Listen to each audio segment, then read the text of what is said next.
Paz a vosotros, amados hermanos del grupo Edificados en la Palabra. Soy su hermano en Cristo, Rafael González, desde México. Y continuamos con el tema general, Lucas, el Evangelio para el hombre o para los gentiles.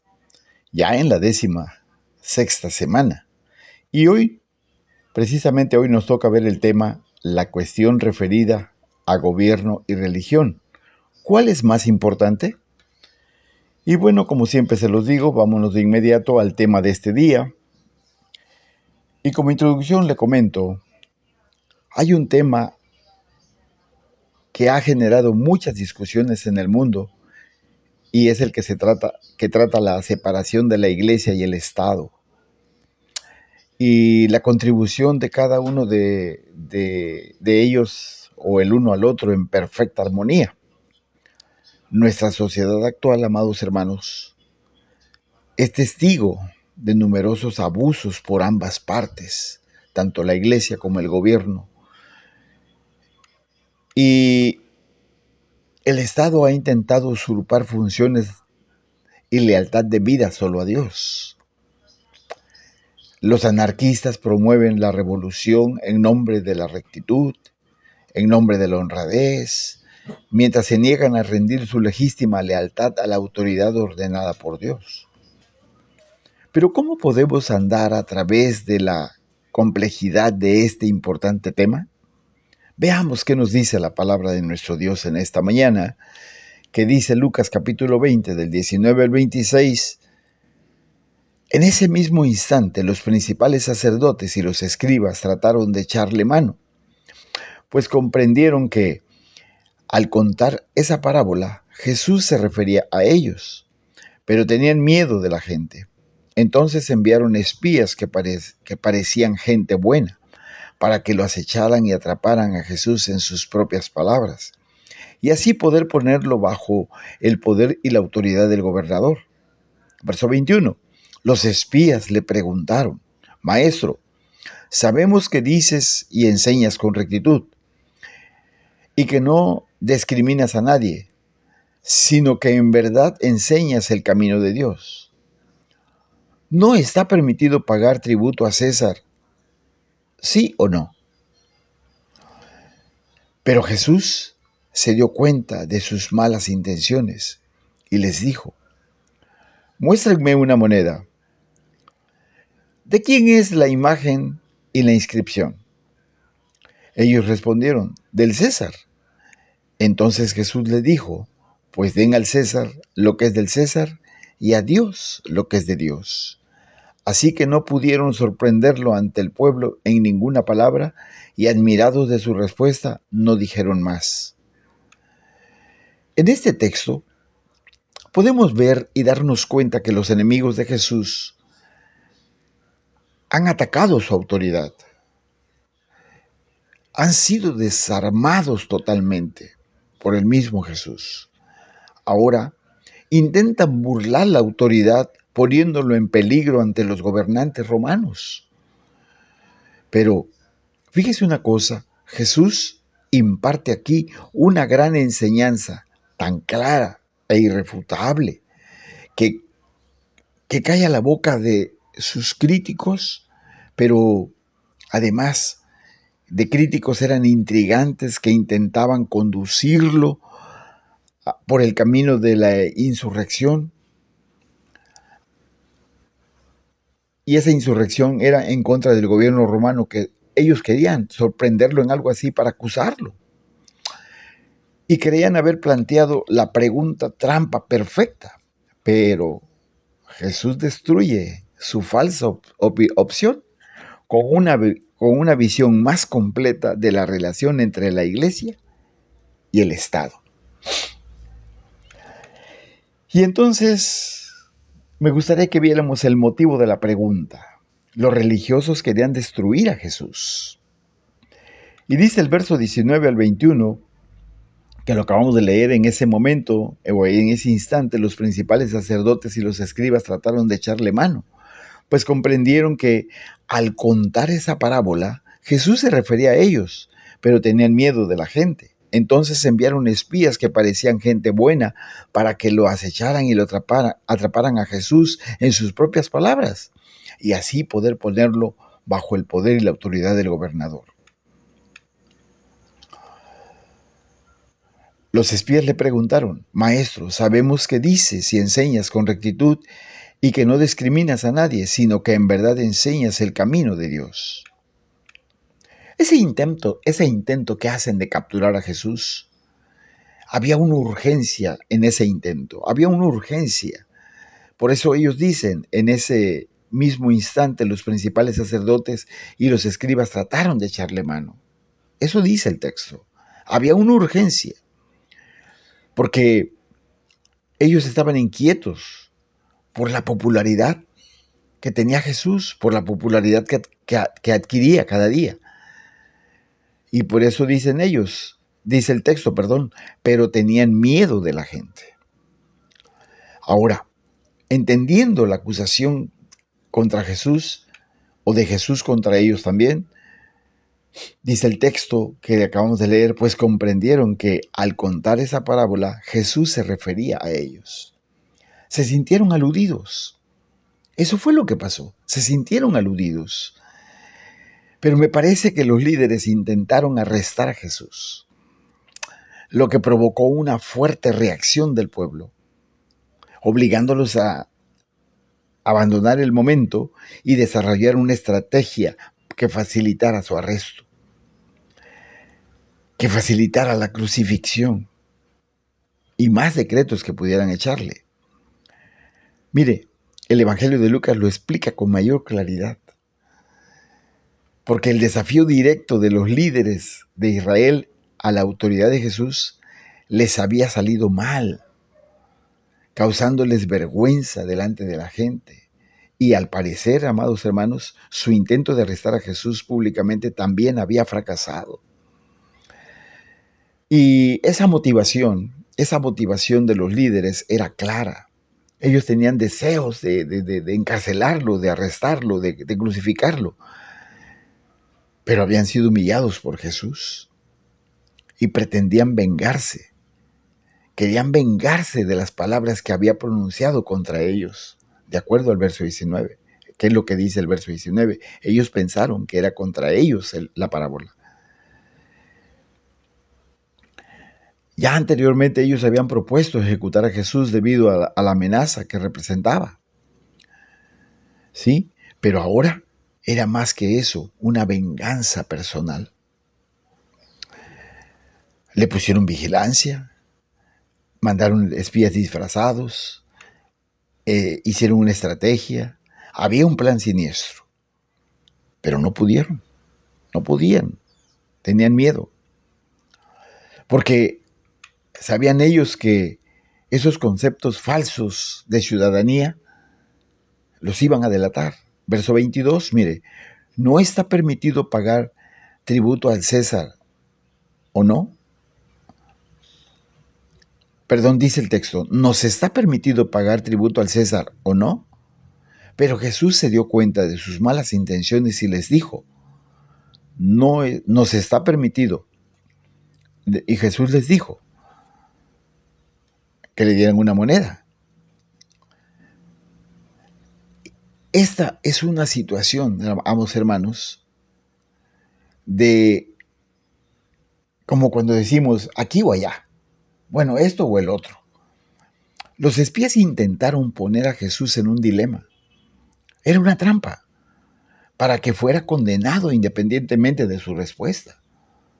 Pero Jesús fue inteligente y él se dio cuenta que si aprobaba el pago del impuesto, se ganaría la desaprobación del pueblo, al parecer indiferente a la carga que Roma les había impuesto, así como indiferente al señorío de Dios. Y por otro lado, si Jesús negaba la legalidad del pago de impuesto romano, podía ser denunciado ante Pilato para que se ocupara directamente de Jesús. Así que el objetivo de su pregunta era obligarlo a dar una respuesta que le permitiera acusarlo ante los romanos. de la incitación a la insurrección. El propósito también se desprende del hecho que en el juicio de Jesús no dudarían en presentar esta acusación falsa contra él ante Pilato, que podían haber dicho pervirtió al pueblo y les prohíbe pagar impuesto al César. A pesar de que ellos habían escuchado, habían oído que Jesús dijo lo contrario. Primero, mire, porque era una señal de sometimiento a una potencia extranjera el pagar impuestos a Roma en su propia tierra.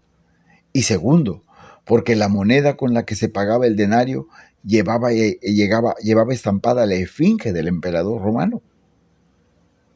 Y este emperador, la ley romana obligaba a adorarlo como a un dios, y eso era lo que ellos no querían. Y el verso 23 es muy claro cuando dice, pero Jesús se dio cuenta de sus malas intenciones y les dijo. Y es aquí, precisamente, cuando Jesús los ve con claridad y reconoce sus corazones.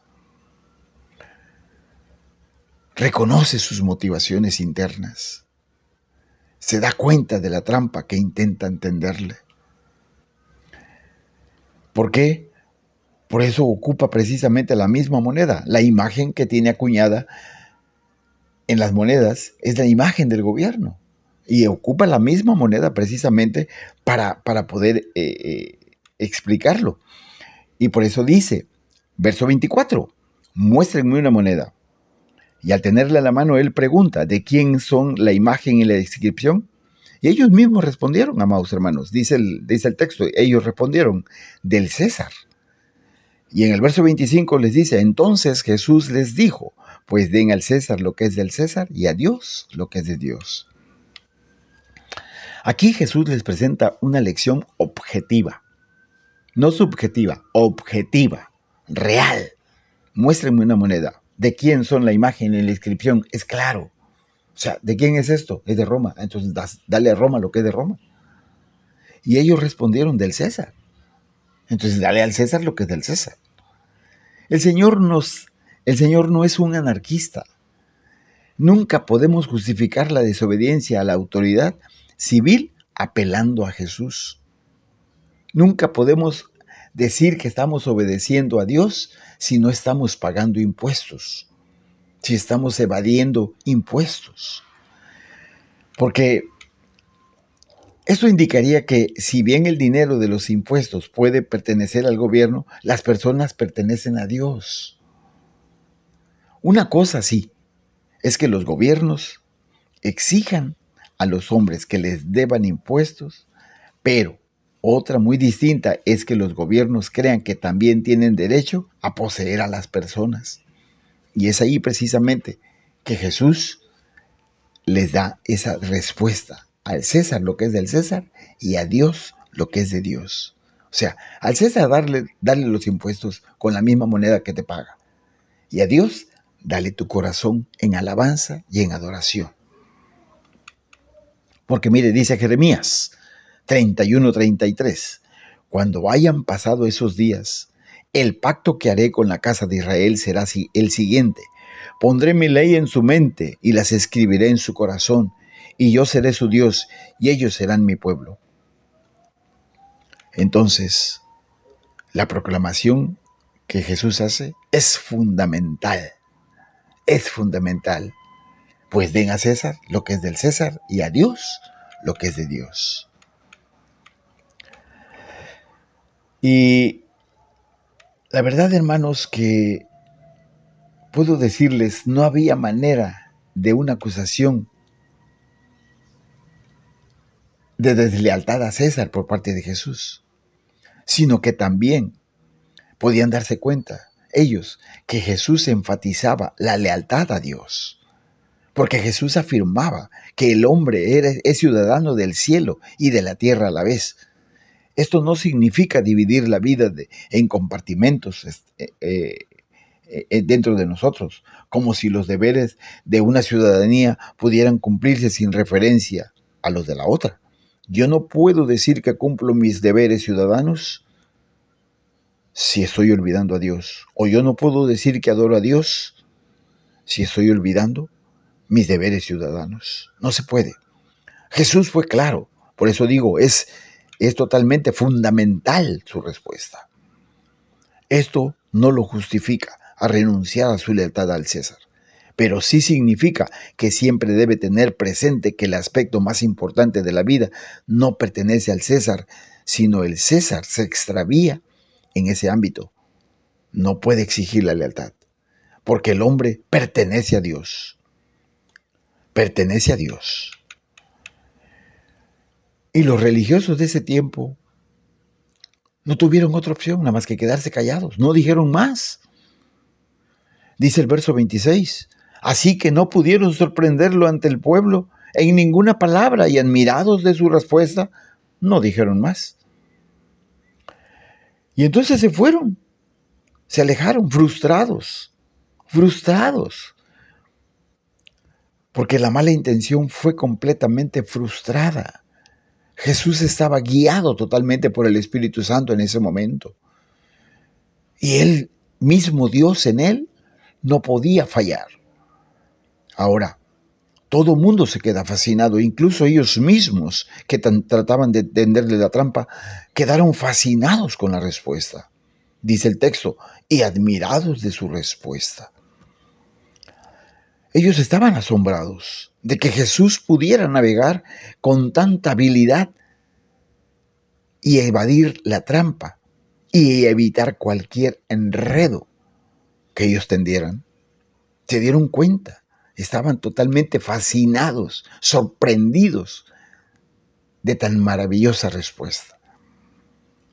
Todo parece ser que ha terminado, porque ellos dijeron nada, no dijeron nada, dice el texto, no dijeron nada. Pero aquí yo quisiera hacer 3 preguntas para que usted las reflexione. ¿Cuál es nuestra actitud hacia la autoridad que Dios ha puesto sobre nosotros? La segunda respuesta sería, ¿estamos buscando ser esos ciudadanos correctos? La tercera pregunta sería, ¿estamos orando por las autoridades que tenemos en nuestros países? Entonces, mis amados hermanos, tenemos un gran trabajo. No olvidar que somos ciudadanos en un país, en el país que te toca vivir, pero que también eres ciudadano del cielo o ciudadano del reino de Dios. Pero tú no puedes decir que alabas a Dios y no cumples con las leyes terrenas. O no puede ser que cumplas las leyes terrenas y olvides de alabar a Dios como debe. ¿Por qué? Porque no puede ser. Tú eres ciudadano o ciudadana, como yo, ciudadano de mi país. Y me debo a obedecer las leyes de mi país. Te debes a obedecer las leyes de tu país. Pero también somos parte significativa del reino de Dios. Y nos debemos a obedecer las leyes del reino de Dios, a obedecer las órdenes, los mandamientos de nuestro Dios. Alabarlo, glorificarlo con todo nuestro ser, con toda nuestra alma y con todo nuestro espíritu. ¿Por qué? Porque es la única manera en que nosotros podemos declarar delante de las gentes que verdaderamente somos hijos de Dios. Mis amados hermanos, que Dios los bendiga, que Dios los guarde y que Dios haga resplandecer su rostro en cada uno de ustedes. Se despide de ustedes su hermano en Cristo, Rafael González, desde México. Paz a vosotros.